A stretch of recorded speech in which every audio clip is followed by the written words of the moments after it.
최근 6.25 전쟁으로 전쟁 고아가 된 어떤 분이 쓴 가슴 아픈 사연의 글을 본 적이 있습니다. 이분은 전쟁으로 아버지를 잃어버렸습니다. 아버지를 잃어버린 그 슬픔을 썼는데 그분의 글 중에 이런 문구가 정말 마음에 와 닿았습니다.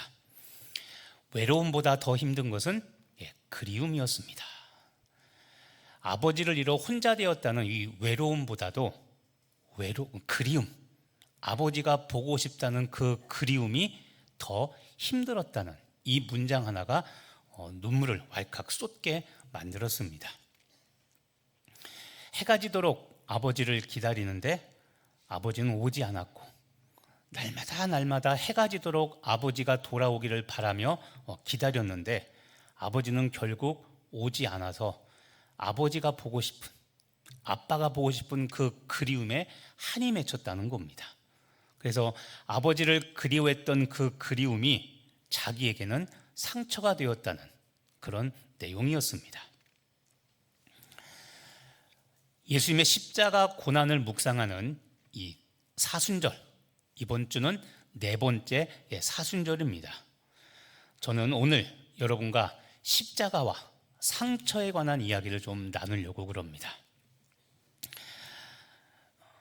나무에 보면 나이테가 있습니다. 근데 여러분, 그 나이테, 식물학자들은 나이테를 이렇게 말합니다.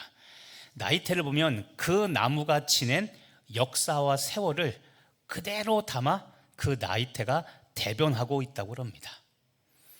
우리들은 나이테 그러면 그냥 동그란 원, 울퉁불퉁한 모양의 원이라고 생각하는데, 여러분, 나이테는 그 당시에 나무가 겪었던 가뭄, 벼락 맞은 것, 산불이 나서 탔던 아픔, 그리고 그 나무가 겪었던 병충해 등 모든 그 나무가 그 자리에 서 있는 동안 일어났던 모든 역사를 그대로 다 담아내고 있는 것이 나이테라고 합니다. 그래서 나이테의 그 넓이, 간격, 이런 것들이 그 나무가 그 당시에 어떤 일을 겪었는지를 고스란히 다 보여주고 있다고 말합니다. 그래서 식물학자들이 말합니다. 나무의 나이테는 그 나무의 성장에 관한 자서전이라고 이야기합니다. 비전문가인 우리는 그냥 동그란 원 모양의 아무것도 별 의미가 없을 거라고 생각하지만, 나무의 나이테 안에는 그 나무의 모든 것이 담겨 있는 자서전이라고 그렇게 식물학자들은 이야기합니다. 조금 전에 여러분과 함께 이야기했죠. 오늘은 십자가와 상처에 관한 이야기를 좀 나누려고 그럽니다. 그래서 여러분께 드리고 싶은 질문이 있습니다. 여러분 인생에 어떤 상처를 갖고 계십니까? 한번 돌아보십시오. 지금까지 살면서 정말 크게 아팠던 마음의 상처들이 있습니까? 또 교회 생활하면서 어떤 상처가 여러분의 영혼 가운데 새겨져 있습니까? 혹시 상처가 없다고 자부하십니까? 진짜 없다면 다행인데, 여러분, 상처가 없기는 쉽지 않습니다. 의사들도 이야기합니다. 여러분, 우리 모두는 저마다 다 상처를 갖고 있습니다. 없다고 말하는 분이 있는데, 없는 게 아니라 본인이 모르거나 기억을 못하는 거라고 이야기합니다. 특히 교인들은 강한 척 또는 믿음 있는 척 하지만 실제로는 상처투성이라고 이야기합니다. 에즈베리 신학교의 목회학 교수인 데이비드 에지 시즈먼이 이런 말을 했습니다. 아까 우리 나이테 이야기했죠. 우리 인생에도 이와 같은 나이테가 있다. 단단한 껍질 속에 은밀히 감춰진 나이테 같은 인생 기록이 있다라고 이야기합니다. 자, 인생 기록. 나이테와 같은 인생 기록이 어디에 기록되냐면 우리의 마음에 기록됩니다. 우리 마음은 나이테같이 우리 인생의 발자취를 담고 있고, 상처의 흔적까지 우리의 마음에 남아있게 됩니다. 근데 여러분, 이 상처의 흔적이 마음에 남았는데 온전히 치유되지 않으면, 그러면 그 상처의 흔적이 우리 삶에 영향을 끼치게 됩니다. 우리들이 이런 말을 쓰죠. 발작 버튼이라고. 그렇죠? 발작 버튼. 아무리 좋은 사람인데도 뭔가 그 사람이 민감하게 생각하는 뭔가 있습니다. 그 단어가 나오거나 그 정서를 건드리면 선비 같은 그 분도 욱 하면서 소리를 지르거나 감정의 변화를 가져오는 게 있습니다. 그게 우리가 발작 버튼이라고 그럽니다. 근데 그런 발작 버튼이 왜 생기냐면 기질이 아니라, 물론 기질이 수도 있지만 그 사람 안에 아직 치유되지 않은, 해결되지 않은 상처가 있을 때 그것이 내 수면, 영혼의 수면 밑에 깊이 잠재 있다가 그것이 딱 눌려질 때 튀어나오는 겁니다. 그것처럼 상처의 흔적이 마음에 남았을 때 그 흔적은 나에게 삶에 부정적인 영향으로 주로 끼치게 된다고 이야기합니다. 심리학에서 쓰는 단어 하나를 한번 좀 기억해 보시길 바랍니다. 내면 아이입니다. 내면 아이. 영어로 inner child입니다. 내면 아이가 뭐냐면 어린 시절의 자아를 내면 아이라고 부릅니다. 그런데요, 성장 과정에서 경험하는 세 가지 경우가 있습니다. 첫 번째는 부정적인 사건, 두 번째는 억압된 감정, 세 번째는 충족되지 못한 욕구가 있을 때 요 세 가지가 주로 내면 아이, 어릴 적 아이였던 나에게 깊은 상처를 남깁니다. 부정적인 사건. 자, 여러분도 겪었던 부정적인 사건들이 있을 겁니다. 내 인생 가운데 어떤 일이 벌어졌는데 그게 어렸을 때 내 마음에 상처로 남는 겁니다. 예를 들어서 학교 다닐 때 왕따를 당했거나, 남자 같은 경우 힘센 친구한테 실컷 두들겨 맞은 경험이라든가, 여자들은 시기질도 잘하죠. 그래서 반에서 역시 왕따 당하고, 이런 것들, 부정적인 사건들. 또 억압된 감정. 우리나라도 유교 사상이 있어서 남자들, 이런 얘기 들었죠. 남자는 태어나서 눈물을 3번만 보여야 된다. 그렇죠? 근데 그런 게 어디 있습니까? 우리들이 만들어낸 법칙이죠. 그래서 남자가 울면 남자답지 못하다. 그렇죠? 감성이 풍부하다고 말하지 않고 부정적으로 말하죠. 남자답지 못하다. 여자들도 마찬가지입니다. 어린 아이 때 억압된 감정들, 기쁨이나 슬픔, 이런 것들을 아이들이 마음껏 표현해야 되는데 조용해, 떠들지 마. 기뻐하고 즐거운 일인데 막 웃고 자랑하면 교만하니까 그렇게 하지 마. 충분히 발휘될 수 있는 긍정적인 감정들도 다 억압하죠. 이런 것들. 그 다음에 충족되지 못한 욕구. 여기 계신 70대 이상 되신 분들은 6.25를 아마 대부분 다 겪었을 겁니다. 그 다음에 80대신 분들은 일제시대를 기억하실 겁니다. 자, 일제 강점기 때나 6.25 때는 욕구를 충족시키기 어려운 시대였죠. 그래서 우리가 말하는 사춘기 때 충분한 감정들이 표현돼야 되는데 그런 감정들이 표현되지 못하고 그런 욕구들이 충족되지 않죠. 근데 우리가 재밌는 말로 하는데 질량 보존의 법칙 이런 거 이야기하면서 그때 발산되지 못한 감정과 이런 것들이 결국 나이가 들어서 표출이 된다고 그러죠. 자, 지금 이런 세 가지가 대표적으로 내면 아이, 어렸을 때 특히 나에게 상처를 주는 일들입니다. 특히 온전히 치유되지 않은 이 상처, 다시 말하면 과거의 편견들입니다. 이것들은 단순히 과거의 기억에 머무르지 않고 중요한 내용이 바로 이겁니다. 성인이 된 지금의 내 생각과 내 감정, 그리고 심지어 대인 관계에까지 많은 영향을 미친다는 겁니다. 그래서 아까 그런 얘기죠. 발작 버튼이라는 거. 정말 양반이고 신사 같은 분인데 뭐 하나 단어를 잘못 사용하거나 조금 그분이 예상하지 않은 어떤 태도를 내가 취한다거나, 그 그다음에 어떤 그분이 싫어하는 어떤 상황들이 만들어지면 갑자기 그분이 돌변하게 되죠.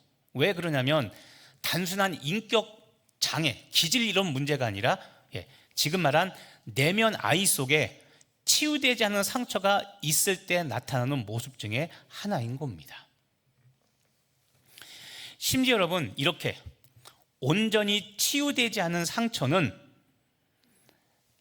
내 자신과 타인에 대한 관점, 사람을 보는 관점, 인생관에 악영향을 주고 심지어 하나님에 대한 모습까지도 왜곡하게 만드는 역할을 하는 게 온전히 치유되지 않은 상처가 가져다주는 결과입니다. 아까 그런 얘기했죠. 전 상처가 없어요. 그리스도인들이 하기 쉬운 말입니다. 자기는 믿음이 좋다, 또는 자기는 성령 충만하다는 것을 은연중에 나타내려고 저는 상처가 없어요 라고 말하는데, 진짜 없으면 다행이지만 없는 게 아니라 잊었거나 자신이 인정하지 않는 겁니다. 나도 모르는 내가 잊은 겁니다. 과거에 그런 것들이 있었는데 나는 지금 잊어버린 거지 없는 게 아닌 거죠. 자, 온전히 치유되지 않은 상처가 있을 때 나타나는 증상들이 있습니다. 대표적인 게 4가지입니다. 첫 번째, 온전히 치유되지 않은 상처가 있을 때 나타나는 것 중에 하나가, 첫 번째는 과도한 불안입니다. 예를 들면 이런 겁니다. 회사에서 작은 실수를 했습니다. 누구나 할 수 있고 대수롭지 않은 겁니다. 그런데 그렇게 실수를 해놓고 자기가 저지른 실수보다 훨씬 더 큰, 몇십 배 큰 두려움을 느끼는 겁니다. 그리고 결국 뭐라고 생각하냐면 나는 너무 무능해, 난 안 될 것 같아. 별거 아닌 실수인데 과도한 불안 증상을 보이는 겁니다. 두 번째 나타나는 증상은 낮은 자존감입니다. 누군가 칭찬을 합니다. 정말 그 일을 잘해서 주변 사람들이 정말 잘했어, 훌륭해, 칭찬합니다. 그런데 남들의 칭찬과 격려를 믿지 못합니다.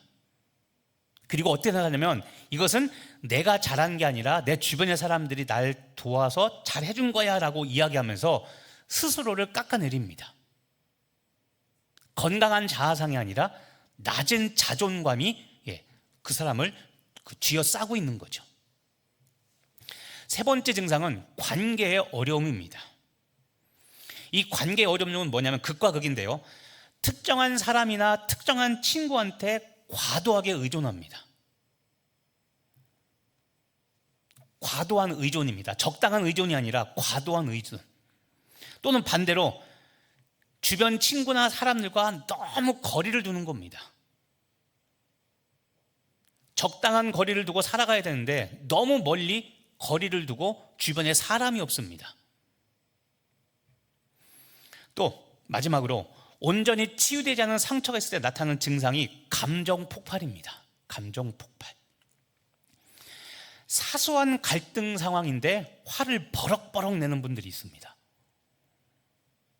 이런 분들의 특징은 본인만 모릅니다. 주변 사람들이 그래서 잘 건드리지를 않죠. 또는 상대방을 너무 과하게 비난합니다. 아까 말한 발작 버튼, 그렇죠? 감정 조절이 안 되는 것, 그 원인 중에 하나도 내면 아이가 뭔가 잘못되어 있기 때문에 그런 겁니다. 어렸을 때 받았던 상처가 온전히 치유되지 않아서, 아까 우리 이야기했던 부정적인 사건, 억압된 감정, 충족되지 못한 욕구들, 이런 것들이 있는 사람은 자신의 감정 조절을 컨트롤하지 못합니다. 그래서 똑같은 이야기인데 버럭버럭 소리 지르면서 이야기하고, 칭찬하고 격려할 내용인데 꼭 안 된 거, 부정적인 것만 골라서 이야기하고, 감정 조절이 안 되는 거, 이것도 온전히 치유되지 않은 상처가 있을 때 나타나는 증상 중에 하나인 거죠. 그래서 데이비드 A. 시멘즈가 이런 말을 했습니다.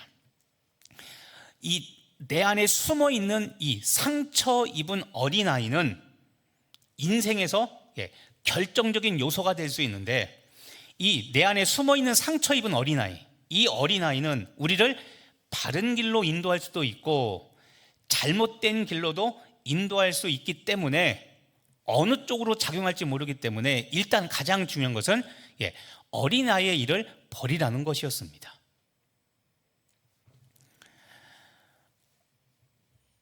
우리 안에, 예를 들어서 우리 안에 어떤 내면 아이가 있습니다. 이 내 안에는 이 내면 아이, 이 아이는 어릴 적에 큰 소리로 떠들고 싸우고 주변 사람들에게 매우 버릇없게 구는 그런 내면 아이입니다. 근데 이런 내면 아이를 갖고 있는 사람이 결국 성장하면 성인이 되었을 때 역시 성인의 삶에 잘 적응하지 못하고 큰 소리로 떠들며 싸우고 주변 사람에게 버릇없게 굴던 그 어린아이의 모습이 결국 성인 되어서도 의미 있는 관계에도 자꾸 상처를 냅니다. 그리고 주변에 있는 내 주변의 사람들과의 관계를 계속 망가뜨리는 증상은 계속 보이게 되죠. 또 다른 예를 보면, 또 다른 내 안에 있는 어떤 내면 아이는 어렸을 때 수줍고 겁이 많고 자기 혐오적인 그런 내면 아이를 갖고 있습니다. 그래서 성인이 되어도 친구를 사귀지 못하고 또 자기 의견을 잘 말하지 못합니다. 우리 중에 보면 그런 분들 있죠. 결정장애 가지신 분들. 짜장면 먹을래, 짬뽕 먹을래 그러면 이거 가지고 5분 10분 고민하는 사람들. 어찌 보면 별거 아닌데 내가 그런 결정을 잘 못합니다. 왜냐하면 어릴 적 아까 부정적인 사건, 억압된 감정, 이런 것들 때문에 자기 주장을 잘 못하고 죄 짓는 것도 아니고 잘못된 것도 아닌데 그렇게 수줍게 살아온 사람들의 모습이 결국 성인이 되어서도 나타나게 되고, 결국 그런 사람들은 중요한 책임을 감당하지 못하게 되는 결과를 가져오게 된다고 합니다. 그래서 내면 아이는 내 안의 잠재력을 발휘하지 못하게 해서 하나님이 만드신 참된 내 모습, 그 모습으로 성장하지 못하도록 방해합니다. 그래서 내 안에 있는 내면 아이가 어떤 아이인지를 아는 것이 중요하다고 우리 기독교 상담가들은 이야기를 합니다. 그래서 여러분 기억하시길 바랍니다. 치유는 과거를 바꾸는 게 아니라, 이미 지나간 과거는 바꿀 수 없습니다. 자, 치유는 과거를 바꾸는 게 아니라 과거의 나를 품는 겁니다. 지금 내 안에 있는 내면 아이가 왜 이런 모습이 되었을까 곰곰이 생각해보며, 맞아, 내가 어렸을 때 이러이러한 일을 겪으면서 내가 그때 그 사건 때문에 아마 이런 모습을 갖게 되었다는 것을 발견하고 그런 나를 품어주는 겁니다. 그때 내가 자유케 되고 성령님께서 그런 모습을 보여주시고 깨닫게 하십니다. 그게 성령님이 내 안에서 하시는 일 중에 하나입니다. 성령님은 진리의 영이기 때문에 내 안에 있는 왜곡된 나의 모습, 왜곡된 감정들, 잘못된 생각들을 자꾸 하나님의 말씀과 부대끼게 해서 과거의 잘못을 올바로 고쳐가는, 깨닫게 하는, 원인을 알게 해서 이제는 그거로부터 자유케 되게 하는 일들을 하시는 분이 바로 성령님이십니다. 특히 하나님의 말씀 앞에 섰을 때 성령님은 말씀을 통하여 나를 고치고 치유하는 일들을 하십니다. 그래서 오늘도 아까 얘기했지만 주야로 말씀을 묵상하시라는 겁니다. 인간은 여러분 마음의 상처뿐 아니라 육체적인 질병으로도 고통을 받습니다. 안 아프면 좋겠지만 여러분, 사람은 누구나 아픕니다. 특히 어르신들 계시죠? 나이가 들면 더 아픕니다. 고장나게 되어 있습니다. 우리의 신체도. 마음도 아프고 인생도 아프고 육체도 아픕니다. 나이가 들면 들수록 아픈 데가 많아지고 교회만큼 병원도 자주 가게 되고, 교인들 예전에는 많이 만났는데 이제는 의사 간호사들도 많이 만나게 됩니다. 근데 여러분, 오늘 처음에 이야기했죠. 오늘은 십자가와 상처를 이야기하려고 합니다. 사순절 십자가를 묵상하는 이때에 사순절이 이제는 절반이 지나갔습니다. 다음 주 한 주간 더 지나면 이제 사순절은 끝이 납니다. 그런데 이 사순절에 십자가를 묵상하며 오늘은 우리들의 상처를 좀 돌아보려고 그럽니다. 왜냐하면 여러분, 예수님께서 십자가 고난을 당하신 이유가 무엇 때문이냐면 우리의 질병을 치유하시기 위해서 예수님은 십자가 고난을 당하셨기 때문에 그렇습니다. 오늘 우리가 읽었던 말씀 이사야 53장 4절과 5절을 보시면, 먼저 4절에 그는 실로 우리의 질고를 지고 우리의 슬픔을 당하셨거늘. 예수님 메시아에 관한 예언의 말씀입니다. 자, 메시아 예수님은 우리의 질고를 지었다고 했죠. 그럼 질고가 뭔지 압니까? 질고는 질병의 고통의 줄임말입니다. 예수님께서 나의 질병의 고통을 짊어지셨습니다. 그리고 내 대신 무엇을 당하셨습니까? 슬픔을 당하셨습니다. 내가 슬퍼하고 내가 아파야 될 이 괴로움을, 특히 질병의 괴로움을 예수님께서 대신 십자가에서 지셨습니다. 이 질병의 고통 중에는 육체의 고통만이 아니라 내 마음의 아픔과 상처와 슬픔까지 포함한 질병의 고통입니다. 이게 예수님의 십자가 사건입니다. 그래서 이 사순절 십자가를 묵상하는 이때 오늘 우리가 깊이 생각해 볼 것이 바로 우리 인생의 상처, 아픔입니다.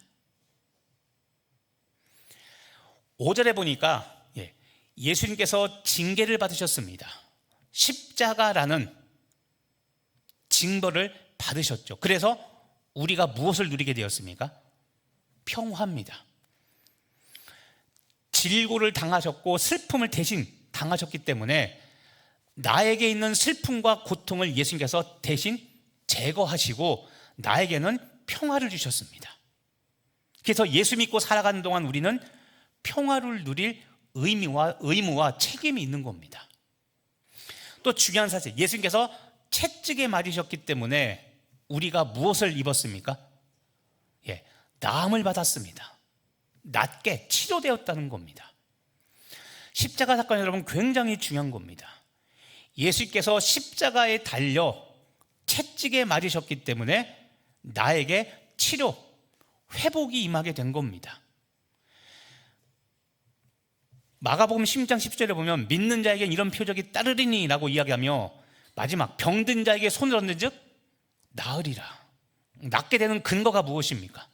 예수님께서 채찍에 맞음으로 우리가 나음을 입었습니다. 십자가 사건입니다. 그래서 오늘 상처 이야기를 하는 겁니다. 십자가와 상처를 같이 이야기하며 우리가 사는 동안 아픔과 상처와 슬픔에 매여 있다면 여러분, 이제는 이것을 졸업하시고 이번 돌아오는 부활절, 4월의 부활절에 다시 살아나는 부활의 역사를 경험하는 여러분 되길 간절히 바랍니다. 예수님은 우리의 질병의 고통을 지시고 십자가에서 우리의 슬픔을 담당하셨습니다. 그리고 채찍에 맞아 우리가 나음을 입었습니다. 기억하시길 바랍니다. 여러분, 예수님은 가장 위대한 의사로 우리에게 오셨습니다. 예수님은 가장 위대한 의사입니다. 예수님의 진료 과목은 뭘까요? 예수님은 종합병원장입니다. 종합병원장. 종목을 가리지 않습니다. 예수님은 이야기했죠. 채찍에 맞음으로 우리가 나음을 입었습니다. 그래서 우리가 예수님을 의사, 내 영혼과 육체의 의사가 바로 예수님이십니다. 상한 마음뿐만 아니라 우리의 육체의 질병까지도 고치시려고 예수님은 오셨습니다. 예수님은 십자가 고초로 상처투성이, 피투성이의 모습으로 고통을 당하셔야만 했습니다.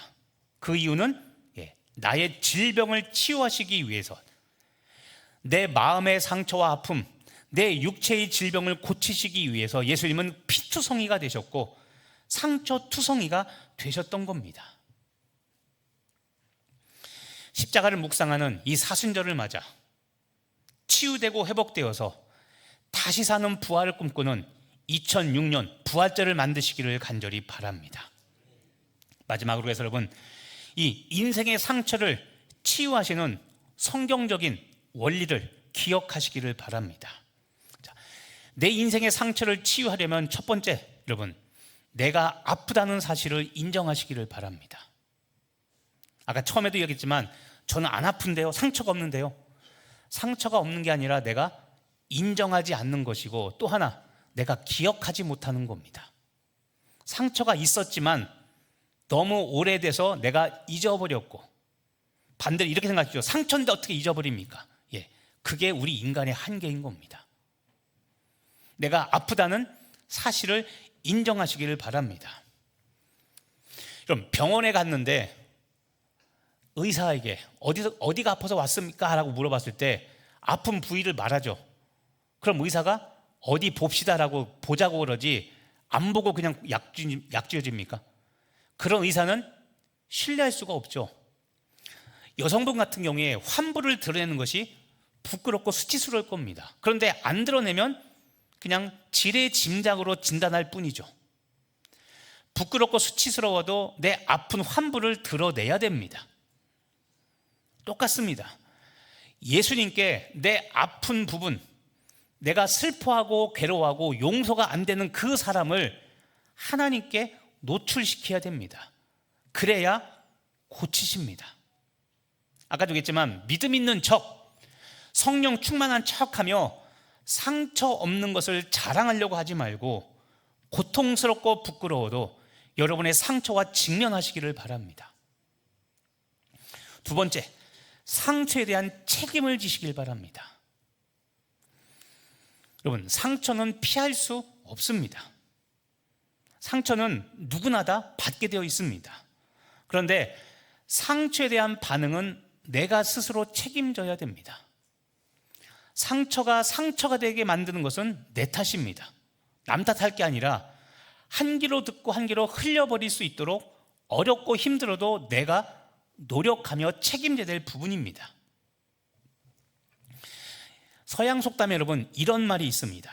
자, 아침 이슬을 독사가 먹으면 독을 만들어내고 아침 이슬을 소가 먹으면 우유를 만들어낸다라는 이런 서양 속담이 있습니다. 똑같은 아침 이슬입니다. 그런데 독사가 먹느냐 소가 먹느냐에 따라서 이 이슬은 전혀 다른 성분으로 재창출되죠. 문제는 여러분 이슬이 아니라 누가 먹느냐, 그리고 그 이슬을 어떻게 사용하느냐, 그것이 문제입니다.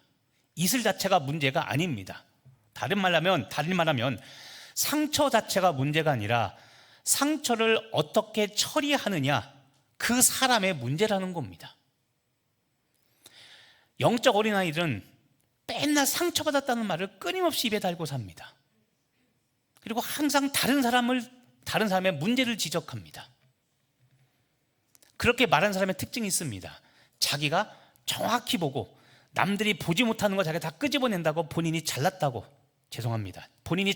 이야기합니다. 근데 그게 아니라 본인이 연약한 겁니다. 여러분, 히틀러 다 아시죠? 히틀러도 어릴 적에 상처를 굉장히 많이 받은 사람입니다.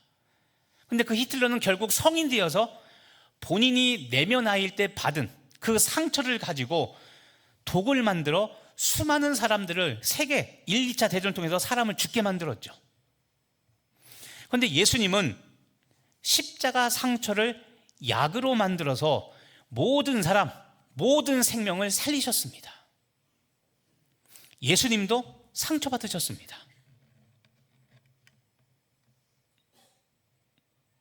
십자가 통해서 상처받으셨고 공생의 3년 동안 제자들로부터 수많은 오해와 아무리 가르쳐도 깨닫지 못하는, 여러분 예수님께서 세례 받으신 것도 큰 상처인 거 아십니까? 세례는 죄인이 받습니까? 의인이 받습니까? 죄인이 받죠. 죄악된 삶을 돌이키겠다고, 이제는 새 사람 되겠다고 받는 것. 그래서 죄인이 의인으로 여겨지기 위해서 받는 것이 세례입니다. 근데 여쭤보겠습니다. 예수님은 죄가 있습니까? 없습니까? 없죠. 근데 왜 세례를 받으셨을까요? 예수님이 세례 받으면 그게 뭘 의미합니까? 나는 죄인입니다라는 뜻이죠. 자, 아무 죄가 없는 고귀하신 예수님, 하나님이신 예수님께서 인류를 구원하기 위해 스스로 죄인이 되셨습니다. 우리는 말 한마디 잘못해도 난리가 나는데, 너 죽고 나 죽고 달려드는데, 하나님이신 예수님이 죄인 취급을 받으셨습니다. 여러분, 이게 얼마나 큰 모욕과 수치인지 압니까? 근데 예수님은 세례요한 앞에 묵묵히 무릎 꿇고 세례를 다 받으셨습니다. 예수님은 나 같은 죄인을 살리려고 인간 죄인 취급 당하는 수치와 모욕, 상처를 받으셨습니다. 그런데 여러분, 세례받은 후에 예수님께서 상처받아 3일간 알아 누우시더라, 이런 말씀 본 적 있습니까? 없죠.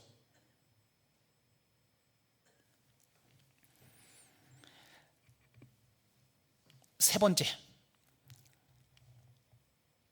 치유받기를 소원하시기를 바랍니다.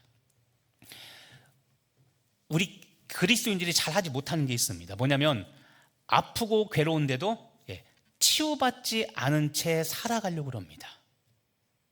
이해가 되십니까? 치유받지 않은 채 살아가려고 한다.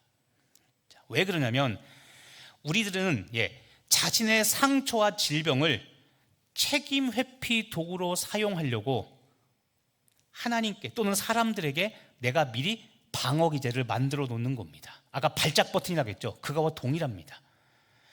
그렇게 좋은 양반이고 그렇게 좋은 권사님, 집사님인데 뭐 하나만 건드리면 폭발하죠. 왜 그럽니까? 내 스스로 방어 기제를 만드는 겁니다. 상처가 치유되면 이제는 내가 더 이상 내 존재감을 드러낼 게 없고 내 못된 성질머리를 커버할 만한 방어 기제가 사라집니다. 그래서 무의식 중에 우리는 이 상처가 치유받기를 원치 않고 이것을 내가 언제든지 화를 내거나 분노할 수 있는 폭발적인 버튼으로 남겨놓는 겁니다. 정말 치유되기 원하십니까? 정말 치유되기 원하신다면 마음에 간절히 소원하시며 기도하시기를 바랍니다. 예수님의 모습을 보면 특이한 게 있습니다. 어떤 때는 예수께서 고치시기 전에 질문을 하십니다. 무슨 질문을 하셨는지 기억하십니까? 내가 낫기를 원하느냐고 예수께서 물어보십니다.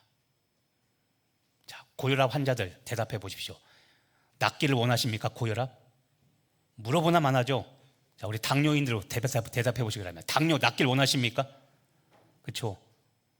자, 성형을 간절히 원하시는 분, 성형 수술하기 원하십니까? 원하죠? 여쭤볼게요. 예수님 이거 모르실까요? 고혈압 있는 분들이 낫기 원하는 거 이거 물어보나 마나 아닙니까?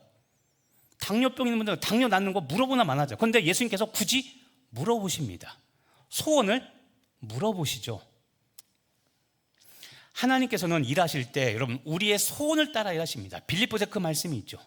우리 마음에 소원을 두시고 행하신 하나님. 그래서 일부러 물어보십니다. 낫기를 원하느냐?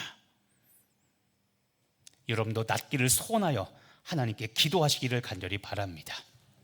말씀을 정리하면서 여러분, 병들고 아프십니까? 마음이 상해 괴로우십니까? 아까 얘기했지만 우리 모두는 다 아픈 인생들, 병든 인생들입니다. 사순절을 맞아 이번 한 주간 예수님께 십자가에 더 가까이 나아지기를 바랍니다.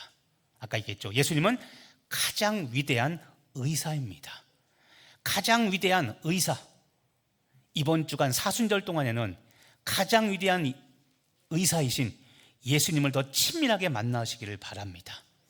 그 예수님의 십자가 보혈을 의지해서 그가 채찍에 맞음으로 우리가 나음을 입었다는 그 말씀을 의지해서 예수님의 보혈을 의지해서 치료되시고 그 말씀을 통해 여러분 치유되는 여러분 되길 간절히 바랍니다. 그리고 남아있는 사순절 기간 동안 하나님 내 안에 숨은 상처가 무엇인지 묻고 성령님의 도우심을 받아 상처가 없는 것이 자랑이 아니라 예수 그리스도 안에서 나의 그 부족한 모습들이 발견되어 고침받아 이번 다가오는 4월의 부활주일 새롭게 되는 복된 여러분 되시기를 예수님의 이름으로 축복하며 기도합니다. 기도하겠습니다. 하나님, 인생의 상처, 예수님의 십자가를 통해 깨끗이 치유되는 역사가 이번 사순절 기간 동안 그리고 부활절 때 나타나는 주의 은혜가 되게 하여 주옵소서. 새 사람 되게 하여 주옵시고 인생의 모든 고통과 아픔과 슬픔은 사라지고 하나님이 주시는 기쁨과 치유 회복이 내 영혼과 내 육체와 우리 가정과 교회 그리고 이 강릉 땅에 임하게 하여 주옵소서. 예수님의 이름으로 기도합니다. 아멘. 다 같이